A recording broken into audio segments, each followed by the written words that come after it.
പതിവ് പോലെ get ready with me ഒന്നും എടുക്കാൻ പറ്റിയില്ലെന്ന്. കാരണം പ്ലാൻ ചെയ്ത പോലെ ഒന്നും കാര്യങ്ങൾ നടന്നില്ല.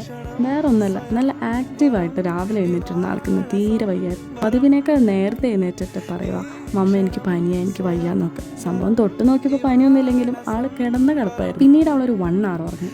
എന്നിട്ട് ചാടി എന്നിട്ട് പറയാം, മമ്മ നമുക്ക് ലുലുമോൾ പോവാം. അപ്പോഴാണ് എനിക്കും ജോജിക്കും ആശ്വാസമായത്. തലേ ദിവസം എന്തോ കഴിച്ചത് റെഡിയായില്ലാന്ന് തോന്നും. എനിവേ ആളെ ആക്റ്റീവായി. അങ്ങനെ ഞങ്ങൾ ഷർട്ട് എന്ന് പറഞ്ഞാൽ റെഡി. ഈ ഒരു ഡ്രസ്സാണ് ഞാനിട്ടത്.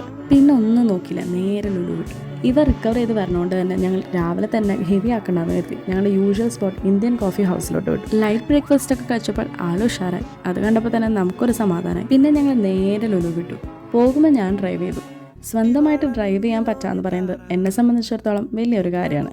ഞാനത്ര കോൺഫിഡൻ്റ് ഒന്നല്ലെങ്കിലും എൻ്റെ പേടി മാറ്റി ഞാൻ ഡ്രൈവ് ചെയ്യാൻ ശ്രമിക്കുന്ന ഒരു കാര്യമാണ്.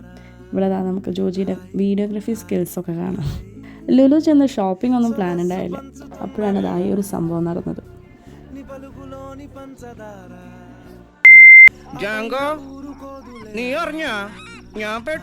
ഇവയുടെ ഷൂസ് മാറ്റിയിട്ട് നിയർലി 1 year ആയി. അങ്ങനെ 2 പെയർ ഓഫ് ഷൂസ് വാങ്ങി ഞങ്ങൾ. അപ്പം തന്നെ മാറ്റിച്ചു. അവളും ഹാപ്പി, ഞങ്ങളും ഹാപ്പി.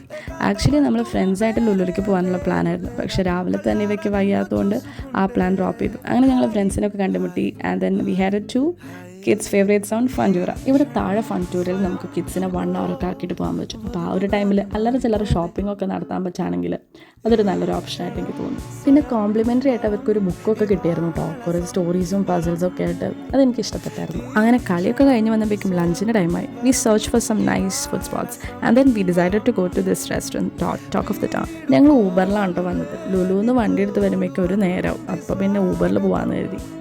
ഇവിടുത്തെ ആംബിയൻസ് ഒരു രക്ഷ ഉണ്ടായിരുന്നില്ല. എവിടെ തിരിഞ്ഞാലും ഫോട്ടോ എടുക്കാനുള്ള സ്പോട്ട്സ് ഉണ്ടായിരുന്നു. And their service it's commendable.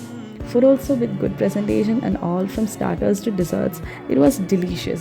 Even our kids loved the food. അങ്ങനെ ഫുഡൊക്കെ കഴിഞ്ഞ് ഞങ്ങൾ കുറച്ച് ഫോട്ടോസൊക്കെ എടുത്തു. പിന്നെ വീണ്ടും ഊബറിൽ തന്നെ തിരിച്ച് ലുലുവിലേക്ക് പോയി. അങ്ങനെ ലുലുവിലെത്തി ഞങ്ങൾ കുറച്ച് നേരം തേരാപ്പാര നടന്നു.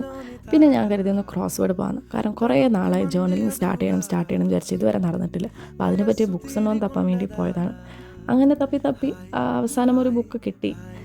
പതുക്കെ സ്റ്റാർട്ട് ചെയ്യാമെന്ന് കരുതി. എനിക്ക് ജേർണലിങ്ങിനെ പറ്റി വലിയ ഐഡിയ ഒന്നും ഇല്ല. അപ്പോൾ അങ്ങനെ കുറേ ആർട്ടിക്കിൾസും ഇതൊക്കെ വായിച്ച് ഒന്ന് തുടങ്ങാമെന്ന് വിചാരിച്ചു. പിന്നെ ഇവ ബേബിക്കും ഈ ഒരു ചെറിയൊരു നോട്ട് പാഡ് പോലത്തെ ഒരു സംഭവം വാങ്ങി. അവളും ഹാപ്പിയായി. ആൻഡ് ദെൻ ഞങ്ങൾ ഫ്രണ്ട്സിനോട് ബൈ പറഞ്ഞു. പോകുമ്പോൾ നല്ല ഡാൻസായിരുന്നു ഇവ ബേബി. പക്ഷേ കുറച്ച് നേരം ഉണ്ടായിരുന്നുള്ളൂ. നല്ല ക്ഷീണം ഉണ്ടായിരുന്നു. ആൾ നല്ല ഉറക്കമായി. നല്ല കളിയായിരുന്നല്ലോ.